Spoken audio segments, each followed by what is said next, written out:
ഒരു അൺഹെൽത്തി റിലേഷൻഷിപ്പിലൂടെ കടന്നു പോവുകയും എന്നാൽ ഹെൽത്തി ആയിട്ട് ഹാപ്പി ആയിട്ട് ജീവിക്കണം എന്ന് ആഗ്രഹിക്കുകയും ചെയ്യുന്ന ഒരാളാണ് നിങ്ങളെങ്കിൽ നിങ്ങൾക്കുള്ള 2 റെസിപ്പി ഇവിടെ പറയുന്നു. രണ്ടാമത്തതാണ് വളരെ ഇമ്പോർട്ടൻറ്റ്, ശ്രദ്ധിച്ചേക്കും. Number 1, appreciate your partner what they have done for you. നിങ്ങൾക്ക് വേണ്ടി, നിങ്ങളുടെ കുടുംബത്തിന് വേണ്ടി, കുട്ടികൾക്ക് വേണ്ടി അവർ ചെയ്യുന്ന ഓരോ കാര്യങ്ങളും അപ്രീഷിയേറ്റ് ചെയ്യുക, അതിനെ വിലമതിക്കുക.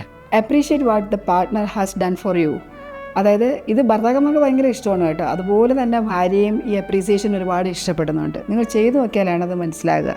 ഇപ്പോൾ ഭർത്താക്കന്മാരാണെങ്കിൽ ഒരുപക്ഷെ ഈ ഹാർഡ് വർക്ക് ചെയ്യുന്നവരുണ്ടാവും, ഫിസിക്കലി ഒരുപാട് ഹാർഡ്ഷിപ്പ് എടുക്കുന്ന ബുദ്ധിമുട്ടുന്ന വർക്ക് ചെയ്യുന്നവരുണ്ടാവും.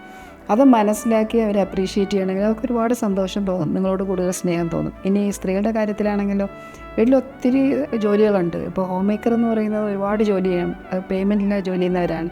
അപ്പോൾ അവരുടെ ജോലിയെ മനസ്സിലാക്കുക, അവരുടെ ബുദ്ധിമുട്ടുകൾ മനസ്സിലാക്കി അത് അപ്രീഷിയേറ്റ് ചെയ്യണമെങ്കിൽ നിങ്ങൾ തമ്മിലുള്ള ബോണ്ടിങ് കൂടുതൽ ശക്തമാകും. രണ്ടാമത്തെ ടിപ്പാണ് വളരെ ബ്യൂട്ടിഫുൾ ആയിട്ടുള്ളത്, പവർഫുൾ ആയിട്ടുള്ളത്. എത്ര തിരക്കുള്ള ആളാണെങ്കിലും നിങ്ങൾ നിങ്ങളുടെ പാർട്ട്ണറിനോടൊപ്പം 20 മിനിറ്റെങ്കിലും ചെലവഴിക്കുക, അവരോട് സംസാരിക്കുക, അവർക്ക് വേണ്ടി മാത്രം സമയം കണ്ടെത്തുക. ഈ 2 കാര്യങ്ങൾ അടുത്ത 6 മാസത്തേക്ക് നിങ്ങളുടെ ലൈഫിൽ ഒന്ന് ഇംപ്ലിമെൻറ്റ് ചെയ്ത് നോക്കൂ. Let me know in comments.